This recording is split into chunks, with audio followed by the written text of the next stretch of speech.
Amigos, muy buenos días. Estamos comenzando el otro lado del balón, transmitiendo por Orbe Network.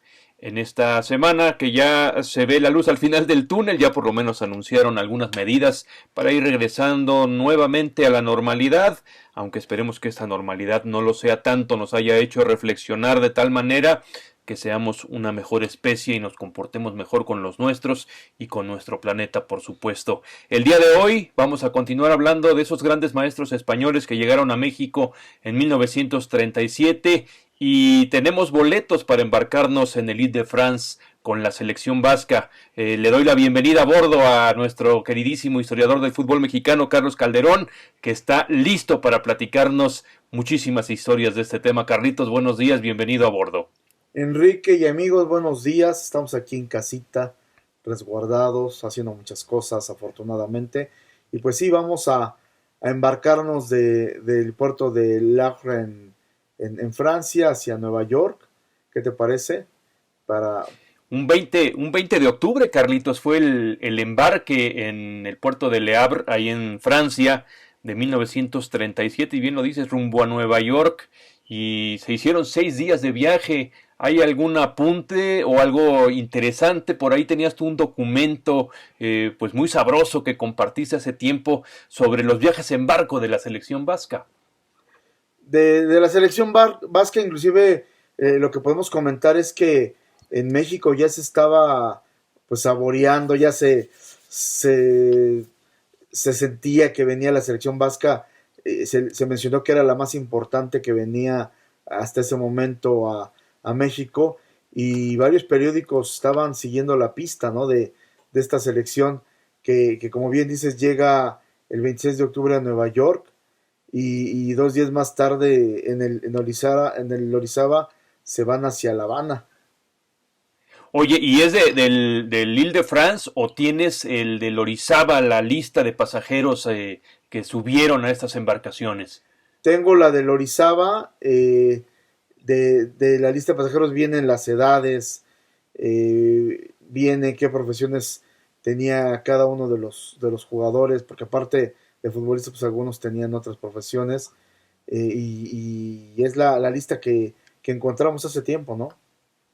Sí, y si quieres, sería interesante que los mencionemos aquí. Que queremos hacer un agradecimiento, por supuesto, a Joseba Gotzón, a Gerson Zamora, quien son dos enamorados también de este tema de la selección vasca, que han recopilado también mucha información, mucha documentación. Incluso Joseba Gotzón tiene un libro impreso, pero esta versión en particular, que es una versión digital, la tengo al revés, mira nada más, la tenemos ahí lista. No, la tenía bien. Lo que pasa es que está el efecto de espejo de la cámara y uno no se acostumbra. Esta edición, que es una edición electrónica que estamos viendo en pantalla con un USB, con la camiseta de la selección vasca, bueno, la creó Joseba Gotzón para celebrar precisamente fechas importantes, el centenario de la selección vasca y toda su historia, y el capítulo de México está perfectamente bien documentado por él, así como por Gerson en su tesis para obtener el grado de licenciatura en historia. Y bueno, ahí nos ponen en orden alfabético, Carlitos, la lista que tú les proporcionaste del Orizaba. Y bueno, en orden alfabético tenemos que llegó Serafina Edo, de 28 años, originario de Baracaldo; Tomás Aguirre, de Bilbao, con 27; Ignacio Aguirre Zavala, de 29, también de Bilbao, lo mismo que Melchor Alegría. Él ya con más edad era el periodista y el representante de la selección vasca, quien los juntó y los organizó para hacer esta gira, con 43 años de edad. Emilio Alonso, con 27 años, proveniente de Las Arenas; Pedro Arezo, de Villafranca, con 25; Pablito Barcos, con 24, él venía de Sestao; Gregorio Blasco, con 28, el arquero de Mundaca; Rafael Legusquiza, otro arquero, con 25 años, el de Zorroza; el Leonardo Silaurren, con 25 años, de Erandio; el Chato Iraragorri, con 23 años, de Galdaco; Ricardo de Irezábal, que era uno de los managers, con 56 años de edad, proveniente de Bilbao; el gran Isidro Lángara tenía 25 años cuando se embarcó en estos buques, proveniente de Pasajes; Enrique Larrinaga, de Sestao, con 27; José Muguerza, con 26, de Eibar; Luis Regueiro y Pedro Regueiro, el primero con 27, el segundo con 29, los dos de Irún, Joaquín Rezola con 30 años cumplidos de Villafranca, José Manuel Ulquiola con 25 años, el proveniente de Tolosa, y el entrenador Pedro Bayana con 40 años de edad de Guecho, Ángel Subieta con 19 años, venía también de Galdacao o de Galdaco en la provincia de Euskadi. Probablemente un viaje excepcional, muchísimos sentimientos encontrados, Carlitos, en este recorrido. Sí, de esta gran lista, a mí todavía me tocó conocer a Emilio Alonso, Emilín, y a Pablito Barcos, ¿no? Los dos sobrevivientes hasta ese momento, cuando yo realicé las entrevistas, eran los únicos sobrevivientes ya de este grupo de la selección vasca. Y Emilio Alonso, su voz ya era muy apagada, pero unas grandes anécdotas, en verdad, de todo lo que vivieron. Y bueno, por supuesto, pues a la familia de muchos de estos grandes futbolistas, ¿no? Que también entrevistamos. Por supuesto que sí, y como bien decías, los diarios ya estaban esperando a este equipo que ponían por encima del mismo Barcelona. Yo creo que causaron muy buena impresión cuando vino el Athletic de Bilbao en el 35, ya los habían visto jugar, ya sabían de qué se trataba, venía prácticamente media selección española con ese Athletic de Bilbao, y el Bilbao pues, obviamente pues también era la base, la columna vertebral de esta selección vasca del 37, Carlitos. Mira, por ejemplo, el 9 de octubre, cuando aún faltaba un mes para la llegada a Puerto, pues ellos ya anunciaban la llegada en la afición de la selección vasca, y Toño Andere contaba así: largos se hacen los días esperando el debut en nuestras canchas de Lángara. Emilín, Regueiro, Aedo y todos los demás, los ases de la baraja futbolística española, son los que nos visitarán en breve, y decir ases de la baraja española es decir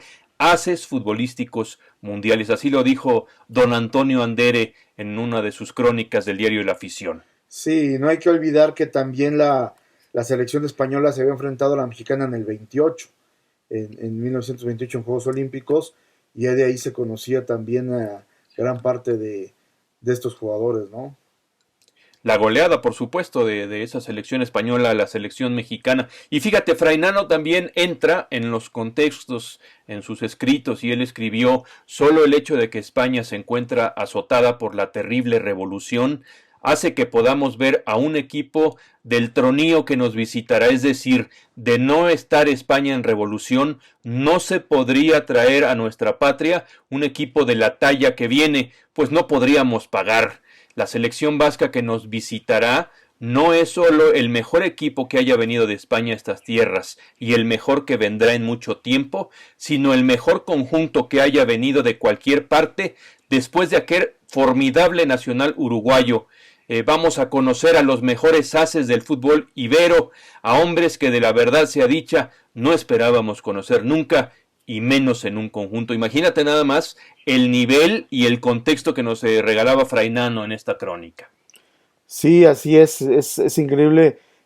Hay periodistas muy profesionales que bien conocían al fútbol de otras latitudes, sobre todo, por ejemplo, la revista Fútbol, que nace en el 33, y esa se menciona mucho del fútbol argentino, del fútbol uruguayo y por supuesto pues del fútbol español y del italiano también. Entonces pues sí se conocía bien a estos jugadores, sobre todo esta camada de futbolistas que son la crema innata del fútbol español, ¿no?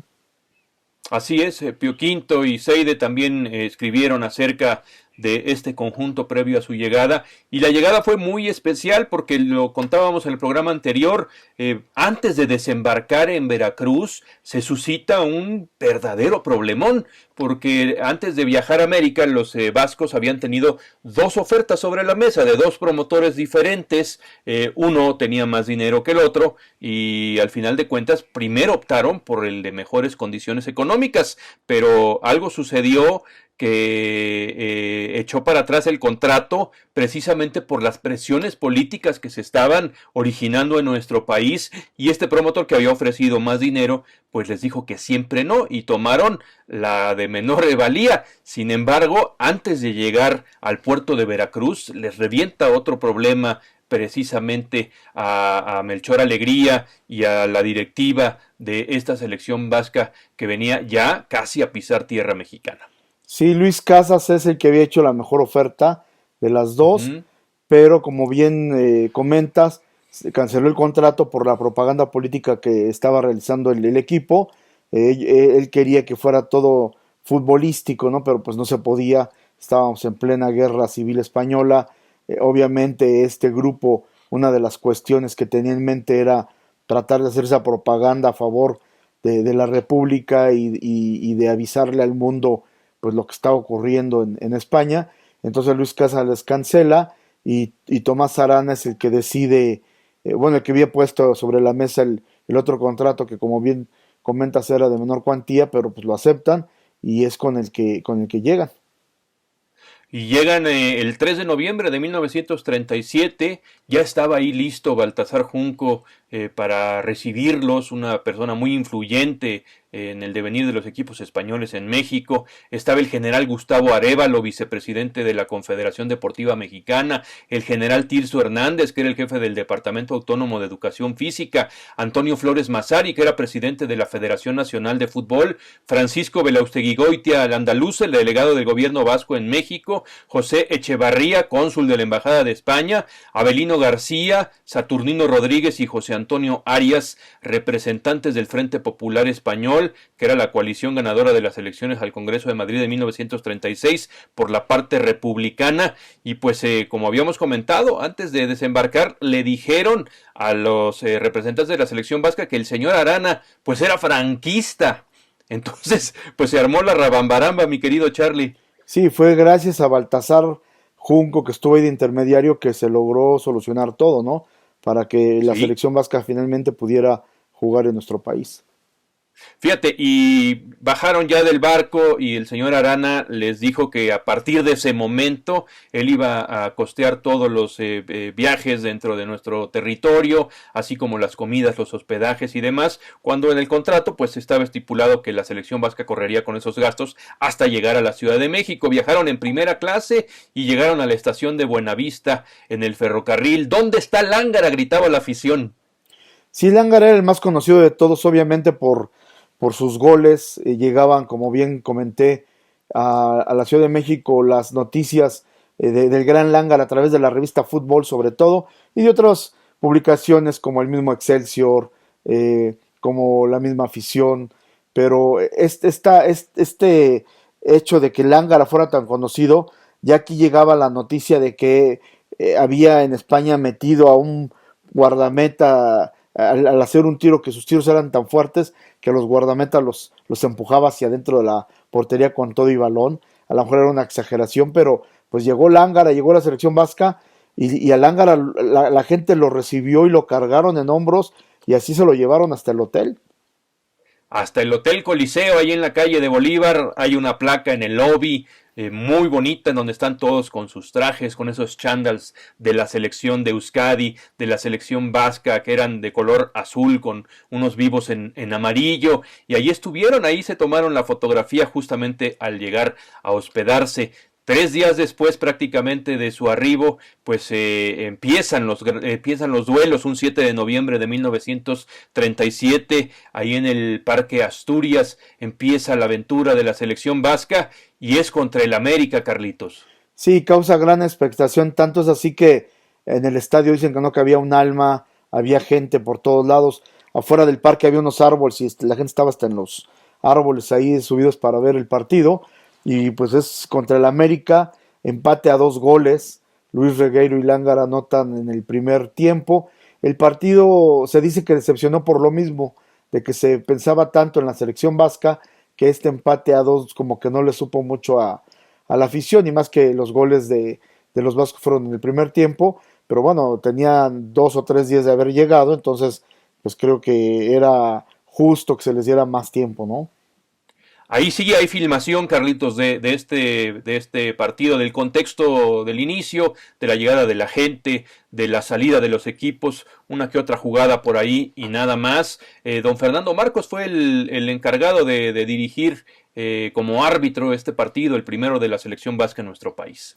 Sí, varios de los partidos los dirige eh, Fernando Marcos, también alguno con la selección nacional, que es el momento en que estaba como árbitro, y que él también en sus memorias cuenta algunas cosas de esto, ¿no? Él inclusive dice que es como un parteaguas, lo que ya comentábamos también, un antes y un después de la llegada de la selección vasca al fútbol mexicano. Oye, y ya una semana después, pues tenían que enfrentar al campeón de México, al equipo sensación, que ya venía en su parte final, el Necaxa, en ese mismo Parque Asturias, y los derrotan 2-1 con goles de Larrinaga y de Lángara. Hubo polémica porque el árbitro parece que estaba marcando a favor de los visitantes. Sí, también aquí, que además en los partidos del Necaxa y en los del Atlante siempre había muchas broncas, pues aquí jugando el Necaxa la gente está con el equipo local obviamente y pues la gente se exalta por lo mismo que dices que muchas de las decisiones favorecieron a los visitantes y pues al final los jugadores se enzarzan en una bronca con los mismos aficionados, ¿no? Inclusive Lángara fue golpeado por una piedra que lanzan desde la tribuna y tiene que intervenir la policía que llega a sacar las pistolas para tratar de mantener esto un poco más tranquilo y hay esta parte del público que incendia algunas de las tribunas que afortunadamente pues no pasó a mayores. Ya una situación premonitoria de los incendios en el Parque Asturias, ¿no? Aunque ya hemos hablado en varias ocasiones que es un mito, digo, el Parque Asturias no fue consumido en su totalidad por el incendio que le achacan a un arbitraje de don Fernando Marcos, fue uno de estos múltiples incendios que se veía que ya era una manera de protestar de la afición, lo que sucedió también ese día que fracturaron a Horacio Casarín. La policía intervino y bueno, la situación se calmó después de que pierde el Necaxa este partido. Ya los vascos empezaban a habituarse a la altitud de la Ciudad de México, empezaron a comer mejor, a descansar mejor y empieza el verdadero espectáculo de la selección vasca, según cuentan las crónicas, el 21 de noviembre, cuando van a Guadalajara, aprovechando que no hay partidos de los equipos capitalinos en ese momento, se van a Guadalajara y juegan contra la selección Jalisco, que es reforzada por Antonio Hiut, y ante un lleno histórico, pues un 5-1 le aplican a los jaliscienses ahí en la Perla de Occidente. Si en la Ciudad de México no se acostumbraba a jugar el fútbol por la fiesta del 20 de noviembre, Del que 20 de había un noviembre. desfile en el que participaban los equipos de fútbol. Hay Sí, imágenes sí, donde sí. vemos al Necaxa, al Juegos de la América participando en estos desfiles. Entonces ese fin de semana no se acostumbraba a jugar y pues es por lo que aprovechan ir a Guadalajara, viajan en ferrocarril, gastos pagados y pues como bien dices, vencen con facilidad 5-1, dos de Larrinaga, dos de Lángara y uno de Chirri 2 y la expulsión de Regueiro que pues tenía, como bien sabemos, su carácter, no pocas ocasiones lo expulsaron tanto con la selección vasca como con los equipos en los que estuvo y en España también tenía esa fama, pues bueno, aquí no fue la excepción. Oye, y el 28 de noviembre ya de regreso en la capital, en el Parque Asturias, ahora sí más que a reventar, 30,000 espectadores, porque se juega contra la selección mexicana y pues la selección mexicana se quedó chiquita. 4-1, Lángara y Regueiro se llevaron por partida doble el marcador, cada uno marcó un doblete y bueno, pues empezaban ya a llenar los titulares de la revista Fútbol, de los diarios capitalinos, principalmente ellos dos, Lángara y Regueiro, empezaron a llamar mucho la atención. Sí, dos de los más grandes jugadores que han venido extranjeros a nuestro país y que lo demostraron y con mucha eh, holgura, ¿no? Grandes futbolistas y esta selección mexicana que era dirigida por Récord y que pues Ujú. recibió más goles de los que se pensaba, estaban armando sobre todo con una buena defensa para tratar de parar a los vascos, pero pues no fue posible y vuelven a jugar el 5 de diciembre nuevamente en el Asturias y vuelve a ganar la selección vasca 1-2 con goles de Lángara y el gol De Lángara mexicano. y Sí, el gol mexicano es conseguido por Casarín, que este gol lo recordaremos porque hay imágenes de él, fotografía, donde está lanzándose como una media tijera Ajá. tratando de anotar, y que es el famoso gol de Casarín, que fue muy comentado porque salió en la prensa en varios lugares, esta foto tomada por Arroyo y que apareció no solamente en la revista Fútbol, sino en otras publicaciones. La media tijera como la de Manuel Negrete en el 86, ¿no? Exactamente. Mira, aquí ya en estos momentos la admiración y el respeto se hizo complicidad con la selección vasca. El 8 de diciembre de 1937, el Euskadi quedó afiliado a la Federación Mexicana de Fútbol, volvían a ser legales ante la FIFA y se vislumbraba que ya para la temporada 38-39 podrían participar como equipo, no llamándose Selección Vasca, sí llamándose Club Deportivo Euskadi. De eso hablaremos el próximo programa y nos vamos a abocar a terminar esta primera etapa de la visita de la Selección Vasca a nuestro país. El 16 de diciembre es el próximo partido del equipo vasco, empiezan a El enfrentan a 12, una ¿no? selección 12 de juvenil. diciembre. Ay, perdón, el 12 de diciembre es la goleada de 4-0 otra vez contra la selección mexicana, es el tercer partido, no pudo haber revancha por parte del equipo mexicano, fue el resultado más abultado y aquí si fue recordado el gol de media tijera de Horacio Casarín en el partido anterior, la prensa catalogó como un monumento al gol el que hizo Lángara, que fue chilena completa, fue el tercero de estos cuatro. Sí, chilena completa, y por ahí viene la descripción, creo que en el periódico La Afición, de la jugada, que es monumental, como bien dices, esta imagen que uno tiene en la mente tan solo de leerla, ¿no? De cómo la recuerdan, y que le trajo nuevamente a Lángara el que lo cargaran en hombros del estadio y se lo llevaran a una estación de radio para que hablara del mismo gol. Exactamente. Y ya así como estaba yo diciendo hace un rato, el 16 de diciembre enfrentan a una selección juvenil, 7-1 la derrotan con facilidad, pero aquí lo interesante es que se celebró el partido en el Parque Venustiano Carranza y fue en honor a los trabajadores y estudiantes mexicanos, con más de 5,000 personas en las gradas. Este Parque Venustiano Carranza pues fue del punta de lanza en el plan de desarrollo de la juventud en aquellas épocas en donde los ideales revolucionarios estaban ya bajo las órdenes del gobierno y bueno, es un club que creo que todavía existe, Carlitos, en la parte oriente de nuestra ciudad, no sé si en las mismas condiciones que en aquel entonces, pero sería el único escenario que hoy en día pues podríamos regresar a contemplar un poco, porque el Parque Asturias pues ya es una tienda departamental. Sí, y no estaría mal de pronto hacer algún reportaje ahí en el Venustiano Carranza, que marcó una época, como bien dices, porque el gobierno lo tomó para hacer muchos eventos deportivos, sobre todo eventos juveniles, eventos de estudiantes, y este partido fue de entrada libre, las gradas, como bien dices, 5,000 personas y toda la gran cantidad de estudiantes, sobre todo, que se quedaron afuera, era impresionante, son impresionantes las imágenes. Sí, impresionante, sí. Y este complejo deportivo me imagino que viene a suplir pues el gran problema que tuvo el Estadio Nacional con esa falla geológica que ya no se pudo seguir utilizando y pues todas las actividades se pasaron para el Deportivo Venustiano Carranza. Oye, ¿y qué crees? La comunidad española pues no se podía quedar atrás. Hacen un combinado entre el Españas y el Asturias y pues tienen un partido programado contra la selección vasca para el 19 de diciembre y pues se lleva su primer descalabro el equipo vasco en contra de sus coterráneos. Sí, gana este combinado 3-1. El único gol de los vascos es de Pero Regueiro.